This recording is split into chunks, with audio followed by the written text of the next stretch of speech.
Hello and welcome to Agency Office Hours for February 2024. I'm Agency Advisor Karl Sakas, and this is sponsored by Sakas & Company, helping agency owners work less and earn more while helping you reward your best team members.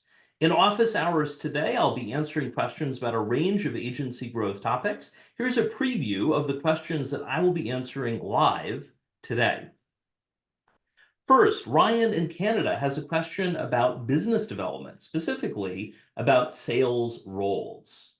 Then, Travis in Arizona has a question about sales mindset. What do you do if you have a salesperson who is not confident about meeting their quota? Then I'll share a preview of who's applied anonymously to the upcoming Agency Leadership Intensive. If you're joining us live, the early bird pricing ends on February 14th. That's tomorrow if you're watching live. And the application closes entirely at the end of the month, February 28th, right before leap year, leap day. If you'd like to join us in March and April 2024 for the Leadership Intensive. Then Marcus in Massachusetts has a question about growth metrics. What are the KPIs that are most relevant at each stage in your agency's growth? And finally, we have a question from an agency leader in Dubai, specifically about agency tools. What are the right software tools that you need to grow your agency more smoothly? If you have a question you'd like to ask in a future event and I didn't mention your name, you're welcome to submit it. When you sign up, you have the option to include a question, and my team will let you know beforehand if you're on the list. That also includes coming up in April, we have a special event around paying for college. Paying for college is a big challenge, especially in the US, where if you're an agency owner, you're probably not going to get financial aid. We have a new article series coming up that I'm sharing starting later in February, and we'll have a guest expert in April, a financial planner, Stephen Boatman, who is an expert on paying for college. So keep an eye out. We shared some links in chat. All right, let's dig in. Our first question today is from Ryan about business development. Ryan, if you want to unmute yourself and come in, welcome to Agency Office Hours. Thanks for having me. I've been watching for a while, the recordings, first time attending live, so I appreciate the opportunity. Awesome. Well, glad it worked out. So to paraphrase, here's the question you referenced, and then we'll dig in, get some elaboration, and then we'll answer. So you asked, when it comes to business development, how should agencies divide sales roles around inbound versus outbound versus upsells? If you could elaborate a bit on what you're running into, tell us a bit about your agency, and then we'll answer. Yeah, so we're a digital marketing agency in northern Alberta, a town called Grand Prairie, province of Alberta, Canada. And we've been around long enough that we have a good reputation and we have a good amount of inbound leads that come in, and I manage those, and we generally have a pretty good close rate. So that inbound pipeline is fairly good, but we've never really experimented with outbound, specifically outbound outside of a region. Okay. So I've just hired a contract outbound sales team. This is a bit of an experiment. At the same time, I'm trying to pair that with a new account executive position who's going to work on our existing clients, who, for the most part, we generally struggle with serving them. We're really good when they raise their hand, inbound opportunities come our way. But so a little bit of a question on how to balance the outbound, the inbound, and then the internal growth of existing accounts through an account executive. And the outside layers of those are fairly new to us, and I'd say we don't have strong competencies in either. But we're really strong in inbound.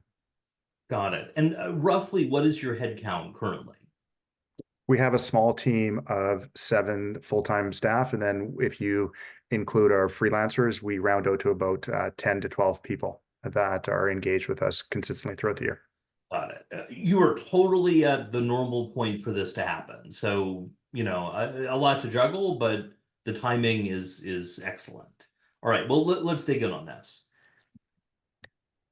To recap, when it comes to business development, there are 3 sources, major sources of new business. You've got inbound opportunities, you have outbound opportunities, and you have upsells and growth with existing clients. The question is how to handle that. What should the staffing look like? Who needs to do what? Should you do it internally? Should you outsource it? That kind of thing. A lot of moving parts. Let's start with upsells because that tends to be the most straightforward of the sales opportunities. When it comes to upsells, usually the person doing the upsell is the day-to-day account manager for the client, the person who is the client's day-to-day contact, things like that. How do you currently approach account management, being the person who's the voice of the client and the contact within the agency? We've never really had a dedicated account executive per client, and Okay. it that tends to have been something that's fallen out of most of our projects tend to be project based, a branding or a Yes. website that once that project is complete, there's not a lot of aftercare. That was not always the case. We used to have some services where there would be ongoing retainer Okay. for management of marketing, and then they would have a dedicated rep. So that's part of the question. How do I introduce a position that's effectively going to coordinate with, we have over 300 clients and just even the amount of resources to do that effectively. And so I don't know if that answers your question, but we don't really have a structure in place for that right now. So 300 clients and then seven full-time plus, getting to like 10 to 12 overall. That is a lot of clients for the size of your team. Now, I'm imagining a lot of them are people where you did an initial project. Maybe you're still doing hosting for them. They're technically a paying customer, but they're not expecting hands-on team time every month. Is that correct? That's exactly right. And so it might be that throughout a year, we have 40 to 50 clients that have engaged us on projects. But many of those, if they're websites, they then fall into um, our extended family of clients that have hosting with us. That's nice for recurring monthly revenue, of Yeah. course, but trying to find a way to manage our resources to keep them engaged and to better serve them for one, but obviously to grow revenue accounts with them as well. Yes. You're doing it right, by the way, on hosting. A lot of agencies are like, oh, should we look at adding hosting? Maybe we'd get, a dozen clients here or there. Hosting is a case around economies of scale. When you have 300 clients to do hosting, that's great. You've got a whole infrastructure for it, things like that. If you only have a few clients that are doing hosting, it's probably better just to send them to work directly with a hosting firm. So you've got a good opportunity there. One of the things you want to watch out for, and you may have some structure around this, around making sure that out of the 300 clients, they are not expecting white glove service when they're paying you. You don't have to mention the exact prices, but if they're paying you 20 or 30 or $50 a month, they're not the same as someone who's paying you thousands of dollars every month, kind of things. That's something to watch out for. So the question is, you mentioned you've hired an account executive who in part is going to be helping with upsells. One question is, are they solely focused on the sales side of upsells, or will they also become a day-to-day contact for, say, your largest clients? What are your initial plans on that? It's a good question. So likely it'll be the way I was envisioning this is that first step is to introduce and re-engage with our clientele, assess their needs, how are they doing, ensure that they're up to speed on our new service offerings, promotions, sort of whatever we have going on that's relevant. The individual that I have is new to the industry, so my expectation is that subject matter expertise on any of our services will not be tremendously high, but I Mhm. don't think that's necessary. And my hopes is that more than anything, I treat them a little bit like our outbound sales team, where they qualify the lead, they warm up the client, and then they put them into my calendar. And over Yeah, time, I through experience and training get them to a point where increasingly they can do the full cycle of assess the needs, provide an estimate, and then potentially even close the sale. But for the yeah. most part, right now, it's getting them to a place where all of that initial discovery work is done, and then it's just loaded into my calendar as a client that's ready to have a sales conversation effectively. That makes sense. So they're basically an appointment setter or a business development representative specifically working not outbound leads, not inbound inquiries, past clients. And you've got enough past clients that this makes sense. So overall, I think that direction is sound. You don't want them trying to manage all 300 clients or even 40 or 50 active clients. So I think that makes sense. You might want to think about incentives, right? The goal is for them to book appointments, but also make sure they're quality appointments. The things you're going to do about working with them to make sure they're, fine tuning who's getting referred in and all is important. I would also, and this is true for everyone listening, if you've hired someone who isn't an expert on the industry or on the work you're doing, you need them to ramp up. Now, they're not going to know as much as you are going to know necessarily. They need to know enough. Now, how much is enough? That depends on your client base and a range of other things. I have a client where knowing enough, like to be an account manager on the account, they need at least 5 years of experience in the end client's industry. That's on the higher side. Like you usually don't need all that. But anyway, sounds promising on the new hire.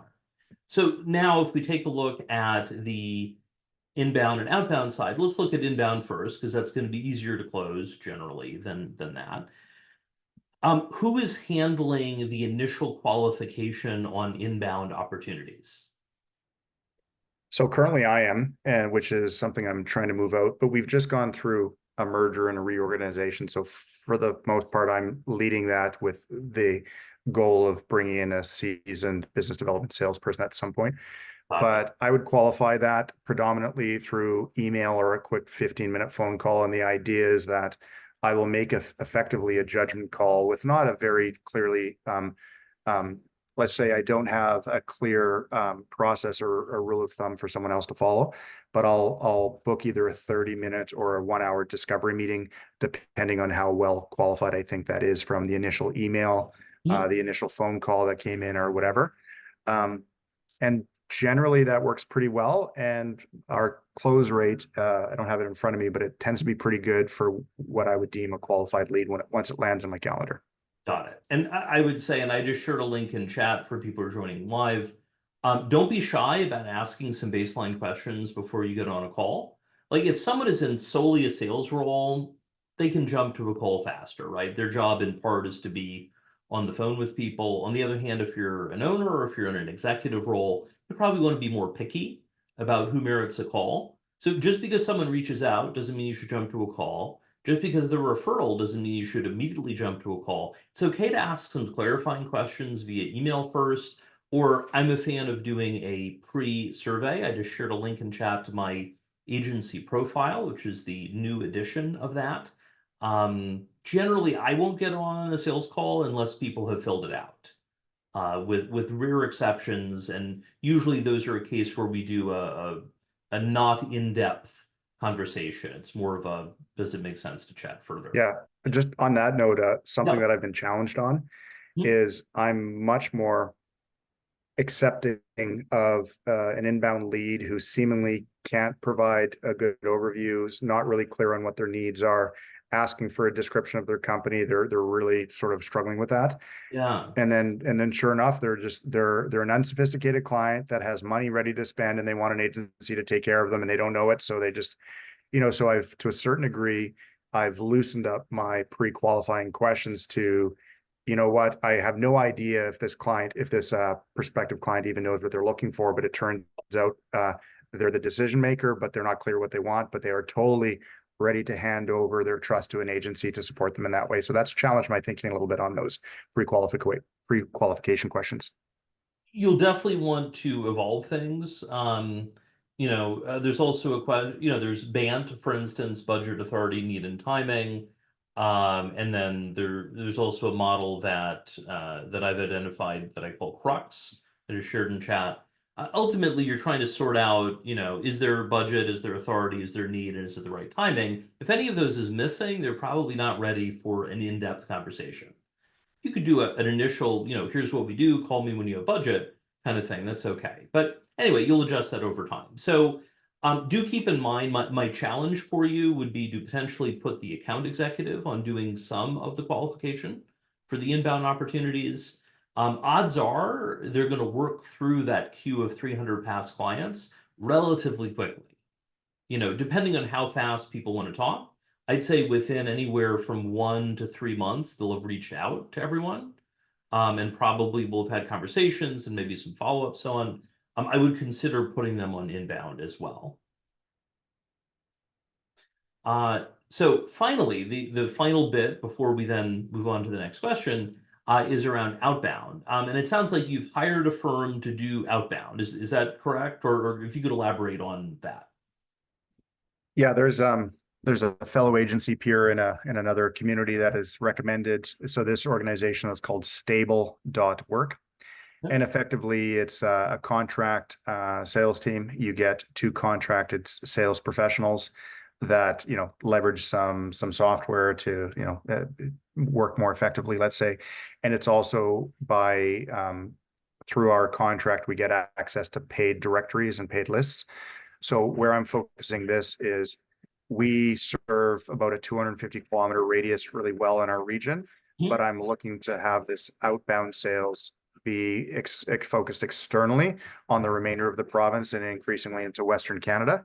Got it. Um, and them, they would be setting appointments and landing them in my calendar. And ultimately, what I'll get is a cost per lead that lands in my calendar. And actually, on that front, I'm not clear at all what I should be aiming for a metric. Is it $100 per lead? Is it $75 per lead? Is it $150 per lead? Surprisingly, they haven't provided any guidance or parameters on what I would look to expect. I know it obviously matters on the value of the sale of Yeah. whatnot. So it'd be curious for me to maybe if you have any feedback or direction on that front as well, that'd be great.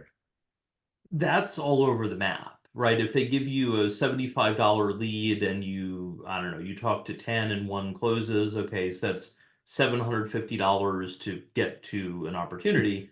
On the other hand, if it's 75 and you have to talk to thousands of people before they close, not so much. So I think some of that's going to depend on what the eventual close rate is. I will say as a metric, ideally, if you are getting to the point of doing a proposal, you're ideally closing 50 to 70% of the proposals. If you're closing 90 or 100%, you're probably not charging enough. If you're only closing 5 or 10%, you're probably over proposing. So, and it could be less than 50, but 50 to 70 is a good target. It suggests you're charging the right price and getting in front of the right people, kind of thing. So I am surprised that they're not giving more info about what typical ranges they see within professional services. But I will say in their defense, they haven't worked with you yet, so they don't know what to expect with you specifically. So I think ultimately, I mean, to summarize things, you're heading in the right direction. You've got some fine tuning to do. I would put the AE on working the inbound opportunities as soon as you can, so that they have the initial screening before it gets to you. Um, yeah. So let me know how it all goes. I will, and I'll think of some secondary bonus questions to hopefully attend another session. I appreciate your time, Carl. Absolutely, Ryan. Thank you very much. All right.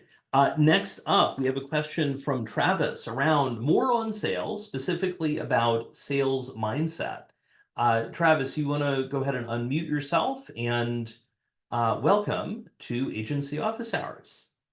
Thank you. Excited to be here. Yeah. Looking forward to it. Awesome. Well, you had reached out with a couple questions. We're going to focus on one of them specifically around sales mindset. And more specifically, how can you motivate salespeople if they are not confident in their ability to hit their sales quota? If you could elaborate on what you're running into, and then we'll answer. Yeah, so it's both the sales mindset for the person and even for me as the owner, where, there's a mindset to, let's say, the sales rep. Mhm. And actually, I'll just speak from my position and you Sure. can just apply Yeah. that to a sales rep because it'll be the same mindset. Yeah.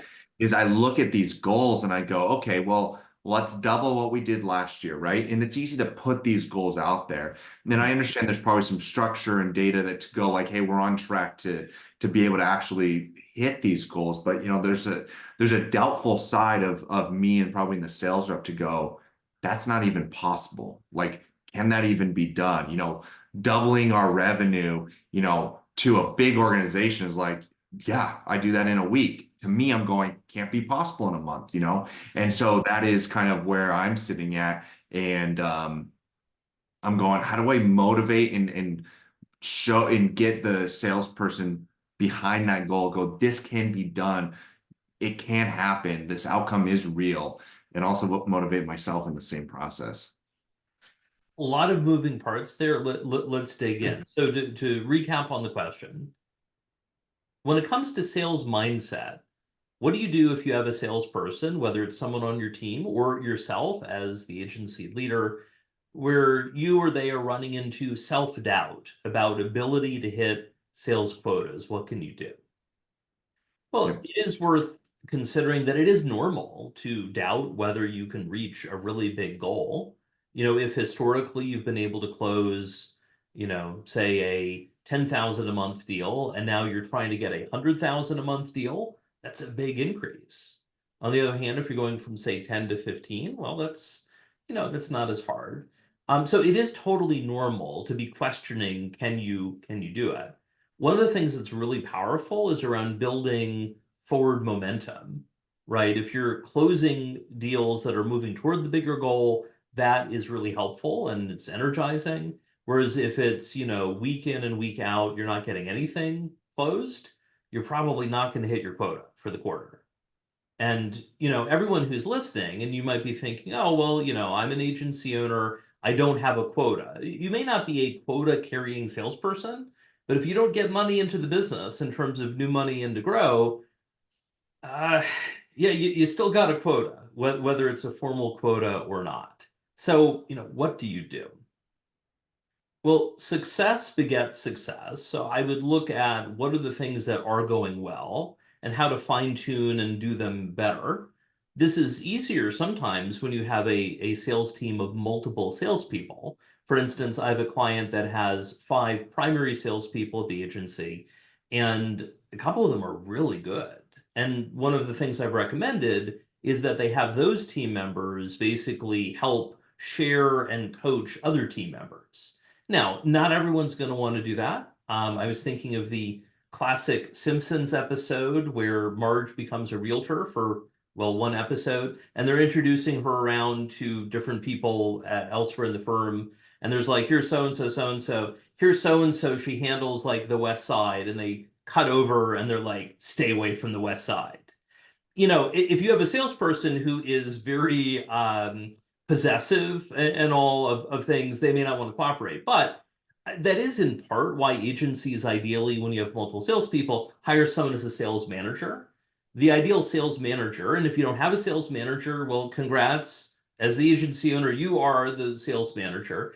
The sales manager's job is to hold people accountable on their quota attainment and make sure activities are rolling up to get the results, but they're also there to coach people. And the ideal sales manager is someone who did sales before, but realized that although they like sales as a business, they're more excited about coaching other people to be the best salespeople possible rather than being the highest selling salesperson themselves. So, that's an opportunity where if you're wearing your sales manager hat, how can you coach them? Um, there's also a piece around, if we think about mindset, if you feel like you can't do it, especially about money, money in society is one of those often taboo subjects. You wouldn't go up to someone and say, so how much money do you make or how much money do you have? Though in the US, we do say, so what do you do? And that is kind of a proxy, right? If they're a lawyer, if they're a doctor, that's told you something. If they're a business owner, I mean, that can mean a lot of things, sort of deal. But so what can you do? I have a book recommendation, and I think Travis, this can help you. It can help with your team, and it can help anyone who's listening. The book is called Overcoming Under Earning by Barbara Stanny.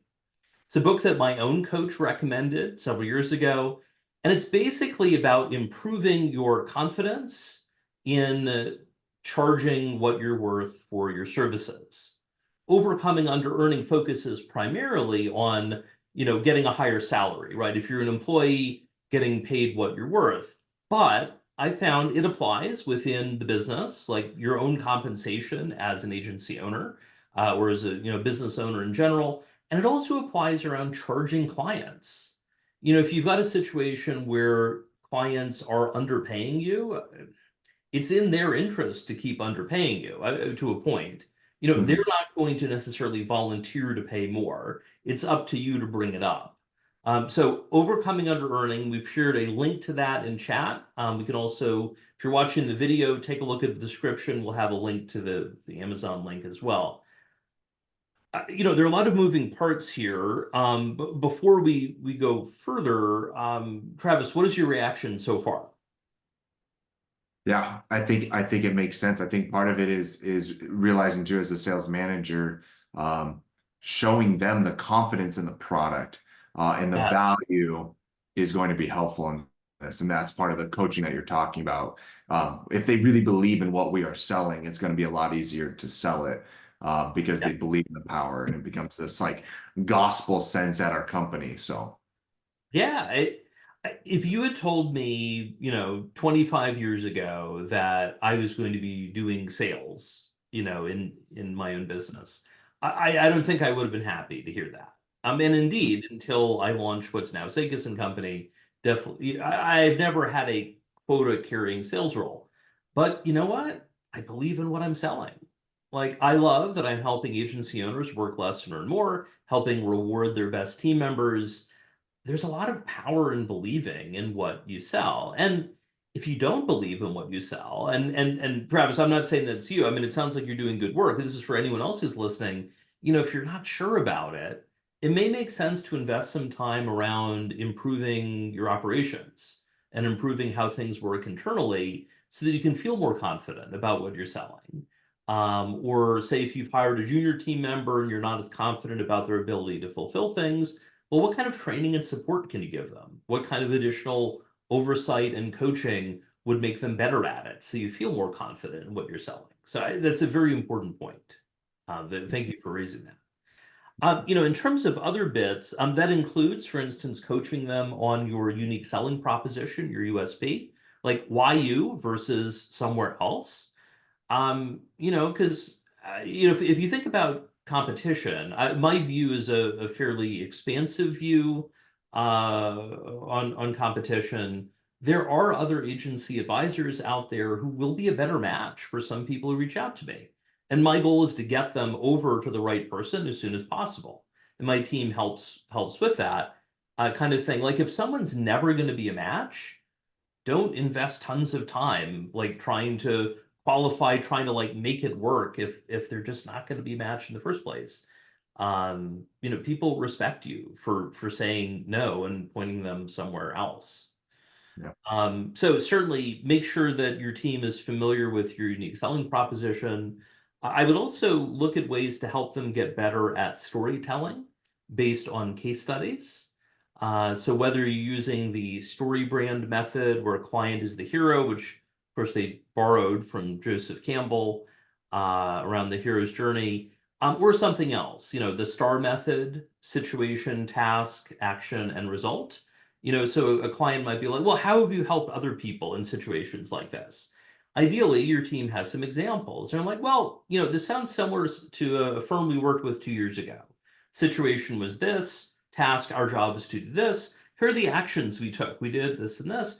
And the result, they've tripled their sales over the past year and a half, or something like that. Being able to succinctly tell those compelling stories is really powerful. So that might be a good coaching area.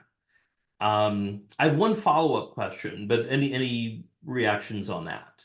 So far so good. The final thing I'd mention before we move into the next segment is there's a question around how good are the leads? In the movie Glengarry Glen Ross, which is best known for the Alec Baldwin thing about always be closing, whereas the sales trainer, he's berating the salespeople for being incompetent at their jobs. I do not recommend that approach. That's not constructive. But yeah, to me, the most resonant thing from Glengarry Glen Ross is around a salesperson who is about to get fired. He finally finds a prospective client, a couple that's going to buy a house, they sign a contract, and then it emerges that they don't have any money. And his boss knows they don't have any money. Apparently, they do this all the time. The comment is they just like talking to salespeople. So, when it comes to leads, if you have really good leads, that makes things easier. If the leads aren't as strong at the moment, that's harder. Make sure you find the right level of effort to invest in any one opportunity. You don't want to underinvest, right? Someone may be ready to buy, and one more follow-up would be the thing that moves them forward. Maybe sharing a recent article from your blog that is highly relevant to what they're wondering about. Using the blog post as sales support. That could be very helpful. So you don't want to underinvest, but you also don't want to overinvest. More on the client billable side, I did an engagement where we did 11 revisions for a client. My boss had approved doing it. We didn't bill for it, and it just went on and on and on. And finally, my boss pulled the plug on doing it. But you have to find a balance. And some of that's from experience, some of it's from learning things the hard way on the experience side, others on the positive side. So you'll want to consider, and this is true for everyone listening, invest the right level of effort for each particular lead, each particular opportunity. It's kind of like Goldilocks and the Three Bears. Not too hot, not too cold, just right. You need to find the just right level of investment for your agency. Cool. Well, Travis, thank you so much for joining. Let me know how things go, and good luck. Thank you. Coming up, we have questions about growth metrics. What are the KPIs you need at different stages of your agency growth? And we'll also take a look at agency tools. What are these software tools you need to grow your agency more successfully this year and beyond? But first, a bonus conversation from our sponsor, me, today's sponsored by Sakas and Company, helping agency owners work less and earn more while helping you reward your best team members. Every other year, I run my Agency Leadership Intensive. It's an 8-week virtual leadership development program for agency owners and executives. It's 100% virtual, 3 to 5 hours a week, including meeting on Zoom a couple hours. This is coming up in March and April. So if you want to up-level your agency by up-leveling your leadership, now's your chance. And early bird is about to expire. If you're watching this live or if you're watching this video shortly, that ends end of day on February 14th, 2024, and the application closes entirely on February 28th. So if you're interested, I've gotten some questions about who's applied, like who is this for? Yes, owners and executives, but like, what are the details? Well, obviously I can't share specifics about people, but here among the applications, here's the profile. We have applications so far from 5 countries: the US, Canada, India, Malaysia, and the United Arab Emirates. In the program, I mentioned a mix of owners and execs. It's about 50-50. Previous time, it was about 2/3 owners, 1/3 execs. Right now, we're running about 50-50. That may change a little bit once the applications close. We'll see. For the execs, their roles include president, VP of client relations or client services, and director of operations. Headcount-wise, you need at least 5 total team members. Now, that includes you, if you're an owner, any business partners, your employees, and contractors. So if you've got, say, 2 employees and 3 freelancers, that counts. The key is it's hard to lead if you don't have people to delegate to, hence the 5+ minimum. But headcount-wise, we have applications from agencies with between 5 and 40 people so far, clustered around 10 to 15. That's sort of the typical range, but again, 5 to 50. And also in terms of individual management, people report managing between 1 and 16 people. 16 people that is a lot. Like, please don't do that. But we'll talk more about that in the program. If you're interested, if you apply by the early bird deadline, February 14th, you'll get in at the discounted price. And if you wait till the end, you'll still get in, and you won't have to wait for 2 years to do the next program. All right. If you have any questions on that, feel free to reach out to training@sakasandcompany.com, or click the link and my team and I can help. All right, next up, we have a question from Marcus about growth metrics. Marcus, if you want to unmute yourself and come on in. Here we go. All right, Marcus, Hello. welcome to Agency Office Hours. Thank you. Excited to be here. Thanks for having me.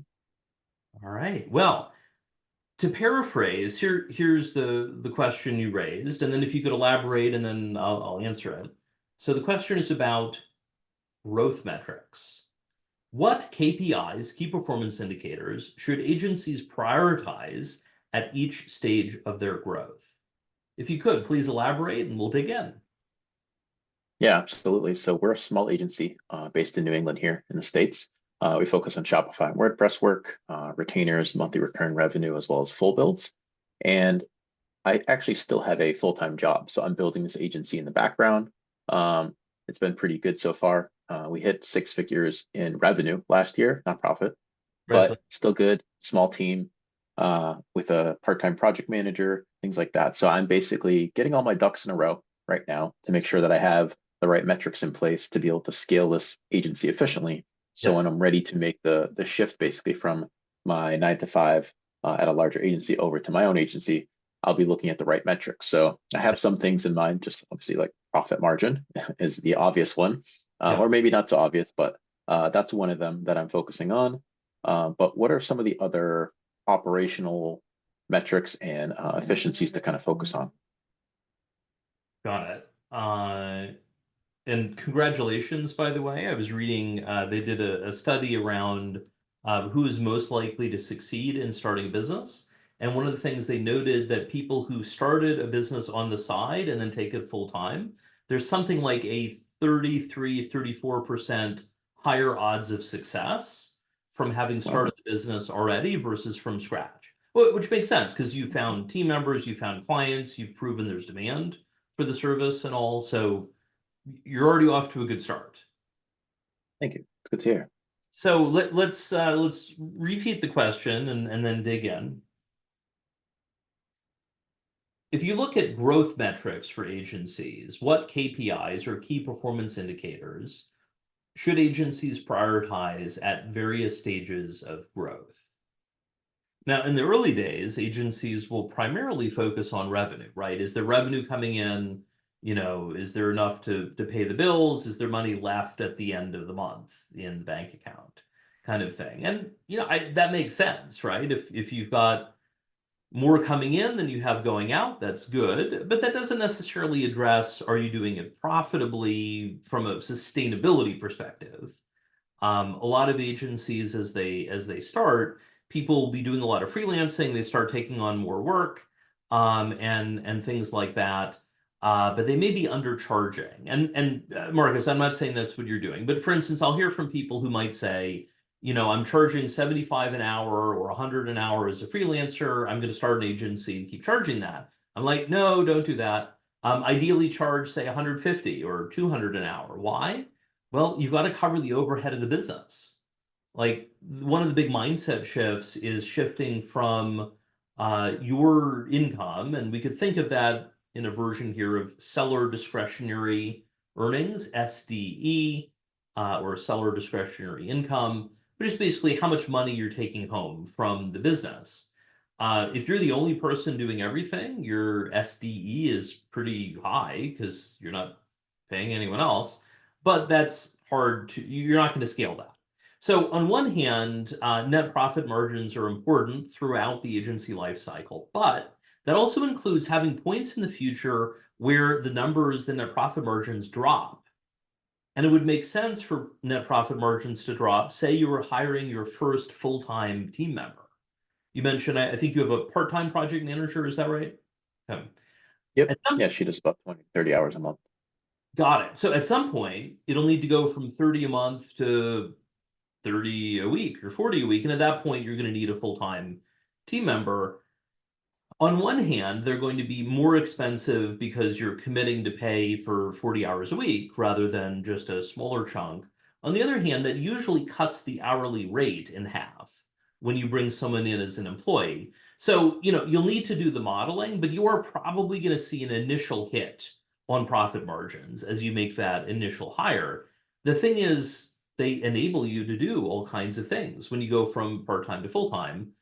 For instance, if they're doing, say, 15 to 20 hours a week, I know, not at that point right now, but say 15 to 20 hours a week, you're going to pay them about the same as what you would pay a full-time employee doing 40 hours a week. But now you've got an extra 20 hours a week. You can use that to do billable work and build them out at $150 or $200 an hour. And you can also have them build internal systems to help you bring in more people. If someone is the first full-time project manager at a startup agency, they're probably also going to be involved in resource management, helping you find freelancers, helping you bring in other people. You want to free up some time to get their help doing that. So, cash in the bank is one of the earliest things. Seller seller, this is if you're selling the agency, seller discretionary earnings is helpful. But keep in mind, you are going to have some hits in net profit margin as you grow. That also happens as you add a whole layer of management. That's not going to be that's going to be more when you're at the 8 to 12 to 15 range, headcount wise, full time, but not right away. So some other metrics, and Ryan, thank you for sharing that in, see the note in chat about revenue per FTE. And the key point on that is it's effectively the agency gross income. That is, you subtract out pass-through expenses, like a client pays you for media or for printing, or maybe you're paying contractors on a contract basis, on a per project basis. When you set all of that aside in terms of the revenue and the expenses, that gives you the agency gross income, and you can divide that by your FTE count. Now, I have some articles we look into growing that over time. I mean, eventually this is going to be, if things go really well, you could be getting into hundreds of thousands of dollars annually per FTE. You may not be there initially, but you want to calculate it to see how that's running. Another consideration, and this becomes increasingly important as agencies grow, is around what I would describe as the owner's day-to-day involvement. You could think of that in 4 stages, and I write about those in my book, Work Less, Earn More, How to Escape the Daily Grind of Agency Ownership. But to summarize, there are 4 stages. In the initial days, you are mandatory, stage 1. You can never get away, it's just, a real headache, kind of thing. Then you get to stage 2 where you are necessary. It's a little bit better than mandatory. You can go away for a day and, things are, well, you can go away for a day, you might come back and there are problems, but at least you can step away. Now, the ideal is getting to stage 3 where you are now needed, not necessary. And at that point, you can go on vacation for a week or 2. You've got a team getting stuff done, things like that. It's a lot better. And if you want, you can pursue stage 4, which is optional, where you are just that. You're optional. You're doing what you want to do rather than what you have to do. That's especially important, optional, if you want to sell the agency in the future. It's hard to have a profitable exit if the owner is still entangled in everything. On the other hand, if you lean more toward the lifestyle end of the continuum, if you think of lifestyle versus equity, you don't have to be optional, but you can be. For instance, a client where the goal is to step back and move into a chair role rather than being CEO. They're not looking to sell the agency or sell the whole agency, but being more optional means they can do the fun stuff for them. And then the team helps. And of course, the team is getting promoted to take on additional responsibilities. So it kind of works out for everyone. Some other things to consider about the strength of your sales pipeline. The most common metric I see for that is what is the weighted value of the pipeline. Let's say you've got $1 million in total deals. Let's say you think it's worth, there's a 10% chance of closing. Okay, that's a weighted value of 100,000. On the other hand, if you got, say, 25% chance of closing, well, now it's 250,000. The challenge is that's easy to manipulate, not necessarily in a bad way, but salespeople are optimistic. That's where you need a sales manager holding the salespeople accountable. And if you are the salesperson, ideally someone on your team is holding you accountable. My colleague Diane serves as my sales manager, holding me accountable on getting things done. So strength of pipeline is important. If you're not getting any inquiries, that's not promising for the future. And ideally, you're doing activities marketing-wise, partnership-wise, and perhaps sales-wise to get the pipeline stronger before you need it to be stronger. Because by the time you notice it, it's usually too late. You can also look at gross margin, and that is looking at what does it cost to fulfill the work. So there you're setting aside overhead considerations and things like that. What does it take to get the work done? I see agencies targeting gross margins anywhere from on the lower side 40% to the higher side 60%. If you go with 50%, that's a good starting point. That is, you get, 100,000 in revenue. Ideally, the direct fulfillment costs were no more than $50,000. That's going to vary, but ultimately, the stronger your gross margins, typically the stronger your net margins as well, because they get subtracted out. And final consideration I mentioned about cash in the bank. As you grow, it's more about looking at cash flow, and that includes things like, if you have a point in the year where things tend to be slow, do you have access to a line of credit to help cover around some of your operating expenses, but you also don't want to overborrow. So, certainly if times are going really well, don't spend all of that really well. Put some of it into reserves. That lets you basically self-insure so that you don't necessarily need a formal line of credit. So I know I've mentioned a lot of examples. What is standing out, Marcus, for you right now? Well, first off, thanks. That was super helpful. I got a couple tasks as my action items from here of things to look forward to, look into. I think it's interesting to kind of plan where I'm at now as far as what my path is for the future, right? Because again, the full-time employees towards the contractors, that's one approach. But dialing in the numbers, I think now is helpful just to look at the gross margin, like you're saying, look at the project profitability for like some of the flat rate projects that we do for like website builds. Yes. Those are some of the numbers that I'm sort of dialing in, just doing it manually, looking at FreshBooks that we use with a spreadsheet and just keeping track of everything, and then looking at some of the trends basically in the data.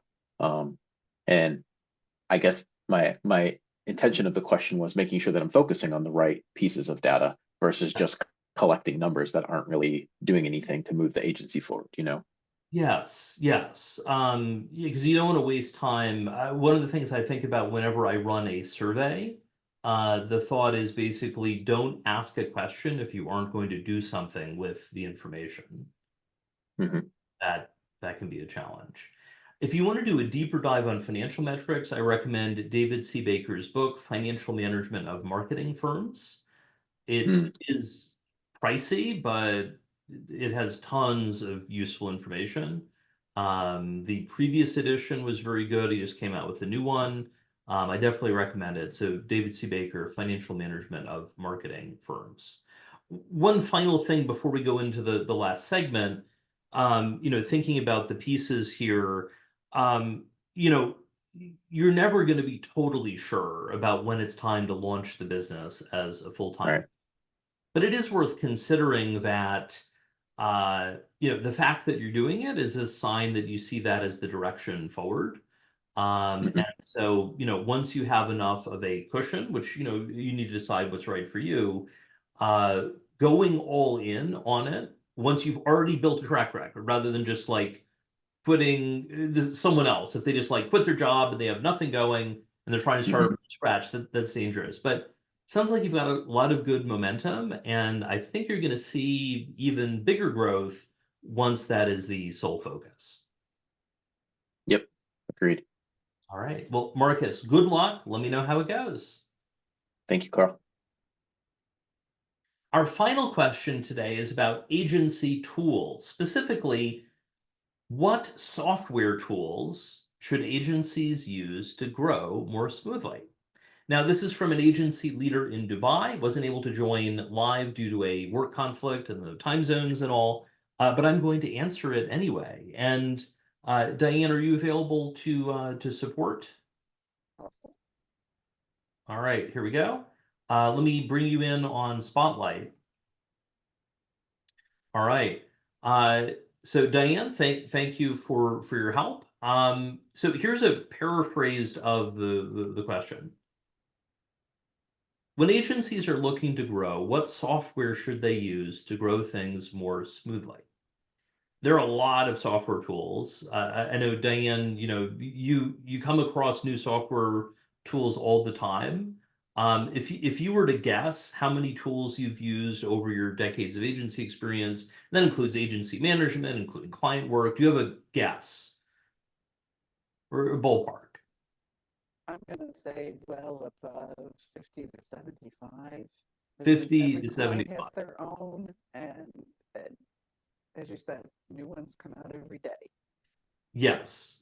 We have an article about project management software for agencies, and it's up to 91 options. And if you happen to watch this video, like sometime after we record it, maybe it'll be up to 92, or, who knows? So there are a lot of options. My suggestion is you think about software for your agency. You want to recognize there's no perfect software solution. You need to mix and match what's right for you. There are some all-in-one solutions for agency management, but if you want to get the best results, you need to use them consistently. Because if it's garbage in, you're going to get garbage out. So you've got to use them. So thinking about this, let's see. Yeah. Thinking about some of the moving parts, I would start by looking at what are the categories that you need to consider as you're running your agency. So that includes, for instance, accounting software. That might be something like QuickBooks or Xero or FreshBooks. Project management software. That could be things like, among the 90 different options, that could be ClickUp or Monday or Asana or even Trello if you're running a smaller team. You've also got an internal knowledge base. How do you keep your team on track so everyone knows what's the current process or procedure on things? That could be specialized knowledge management system, or you could be using Google Drive. The main thing is to have it somewhere. You might also use Loom as well, tied into that. You also have your subject matter expert tools, your SME tools, the things that your highest billable people are doing to do their job. Now, depending on their work, that'll vary. That could be Photoshop or Figma or GitHub, maybe Cision if you're focused on PR, SEMrush or Moz or other tools if you're focused on SEO. You want to defer to your team on what the best tools are, but make sure that it's right for you for the future rather than just for today. You also have HR tools. Those could be things like Bamboo for HR information systems. It could be 15.5 for getting feedback and managing OKRs within the team. And that helps with compliance, but it can also help with morale optimization. For instance, there's the Taco plugin for Slack and other tools where people can, ultimately connect with their coworkers and reward each other with virtual tacos, or perhaps go into actual rewards beyond that.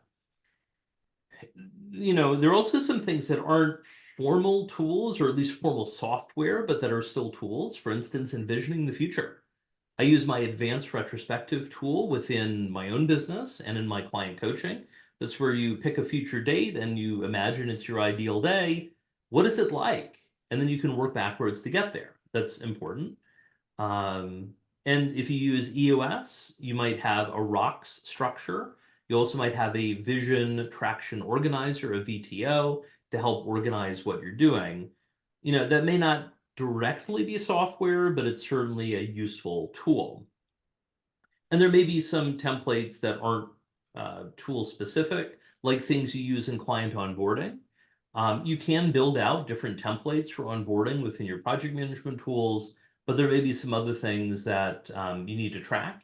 And some of those appear in my agency profitability toolkit, the APT.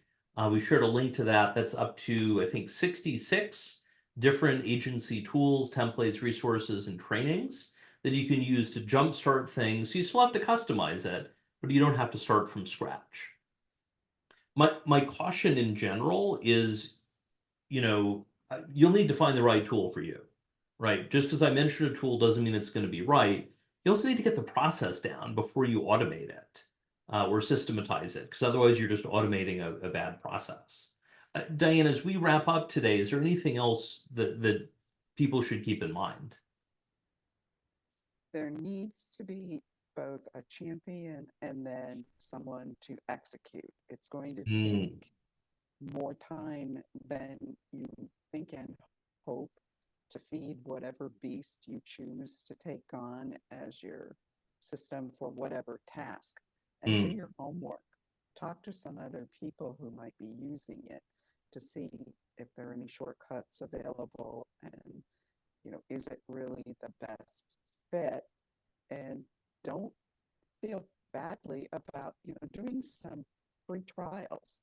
The best way to maybe figure out, is this thing going to work for me, is to do a free trial, but make sure it's one that you don't have to invest tons and tons of hours into to get started up. But That's a great explore, point. have your team also test things, because as you said earlier, Carl, if it's going to make things harder or it's going to take more time to use the tool, it really isn't a tool.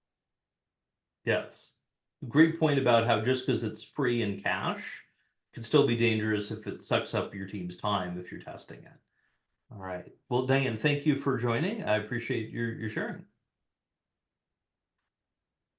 All right. Well, that concludes agency office hours for February 2024. We're coming up every second Tuesday of the month in this time slot, 12 to 1 Eastern Time, New York City time. If you'd like to join us with a future question, feel free to include that when you RSVP. Also, save the date. We have a special event coming up in April. So we have the regular office hours in March, range of themes, coming up on April 9th. I have a new article series about paying for college as an agency owner. The reality is, if you're an agency owner in the US and you have kids, based on your income and the way that your pass-through income is treated by the IRS with an S Corp or an LLC, you are probably not going to get financial aid. That is, you are going to pay full price for college. And depending on where you go, if you send your kid to Harvard, that's going to be $335,000. Even if you go to the top state school in your state, that could still be $160,000, $180,000. That is a lot of money. Now, what's the right thing to do? Some of that depends on your unique situation. I'll share more about that in the article. But if you join us live on April 9th, I have a guest expert, April 9th, 2024, Stephen Boatman, who is a financial planner who's also an expert on paying for college. He has the CSLP designation, the Certified Student Loan Professional. Diane and I met him recently through my financial planner, and he was sharing examples of things that I had never even heard of. So that should be good. Keep an eye out for the link in chat. You can RSVP, and would love to answer your questions there as well. In the meantime, thank you so much for joining Agency Office Hours, and good luck out there.